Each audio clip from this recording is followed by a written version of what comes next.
घोसाळी म्हटलं ना की सगळ्यांनाच ते आवडतात अशी नसतात. पण तुम्हाला माहिती आहे का, घोसाळ्यांची भजी खायला खूप छान लागतात आणि एकदम मस्त खुसखुशीतसुद्धा बनतात.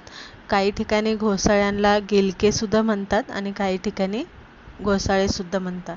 तर आज आपण याची भजी कशी बनवायची ही रेसिपी बघतोय. चला पटकन सुरुवात करूया. आता इथे आपण हिरवी मिरची, जिरं आणि थोडासा ओवा याचं वाटण करून घेऊ. म्हणजे काय होतं, हिरवी मिरची व्यवस्थित पिठामध्ये मिक्स होते आणि जिरे आणि ओवासुद्धा थोडासा बारीक वाटला जातो. नंतर वाटून घेतलं की एका भांड्यामध्ये हे काढून घ्या. मिक्सरच्या भांड्यामध्ये थोडंसं पाणी घाला आणि हे पूर्ण असं हिसळून घ्या. म्हणजे कडेने जो ओवा, मिरची, जिरे लागले ना ते पण निघून येतं. नंतर यामध्ये बारीक चिरलेली कोथिंबीर, थोडीशी हळद घाला, थोडासा ओवा आणखी अख्खा घाला, थोडंसं चिमूटभर आपल्याला यामध्ये खायचा सोडा घालायचा, चवीप्रमाणे मीठ घाला आणि बेसन पीठ घालून पीठ व्यवस्थित खलवून घ्या. आता हे पीठ खलवत असताना ना जास्त पातळ नाही खलवायचे आणि जास्त घट्टही खलवायचं नाही, कारण गिलके हे ओले असतात, खूप पाणी असतं त्याला आणि थोडेसे ते असे चिकट असतात. त्यामुळे हे पीठ जरासं आपल्याला इथे घट्टसर असं खलून घ्यायचं आहे. तर इथे थोडंसं पाणी घालून मी हे पीठ या पद्धतीने खलून घेतलेले तुम्ही बघू शकता. पातळ नाही आहे आणि घट्टसुद्धा नाही आहे. म्हणजे आपण बटाटा भाजी बनवण्यासाठी जसं पीठ खलवतो त्यापेक्षा थोडंसं ते घट्ट खलून घ्यायचं आहे. आता इथे मी घोसाळी घेतलेले.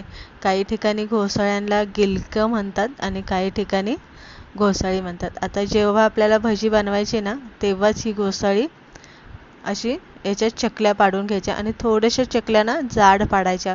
आपण जशा बटाट्याच्या पाडतो तशा इतक्या पातळ पाडायच्या नाही आहे, तर थोड्याशा जाड पाडायच्या आणि चकल्या पाडून झाल्या की त्याला थोडं मीठ लावायचं.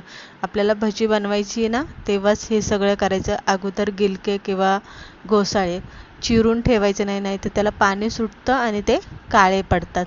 तर इथे आपलं झालेलं आहे मीठ चोळून. आता आपल्याला पिठामध्ये हे घालून घ्यायचं आणि पिठामध्ये या पद्धतीने बुडून एक एक बुडून आपल्याला तेलामध्ये सोडायचं.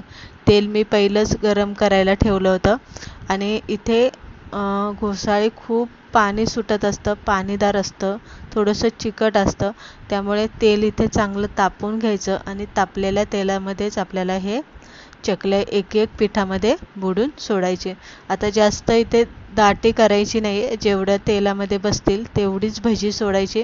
म्हणजे भजी चांगली टम फुगतात आणि सगळ्यात महत्त्वाचं म्हणजे चांगली अशी कुरकुरीत होतात. चांगली अशी कुरकुरीत खुसखुशीत होऊन द्यायची आणि मग तेलातनं काढून घ्यायची आहे. गॅस मी इथे थोडासा गॅस मिडियम करून तुम्ही कुरकुरीत तळून घेतली तरी चालेल, काही हरकत नाही आहे.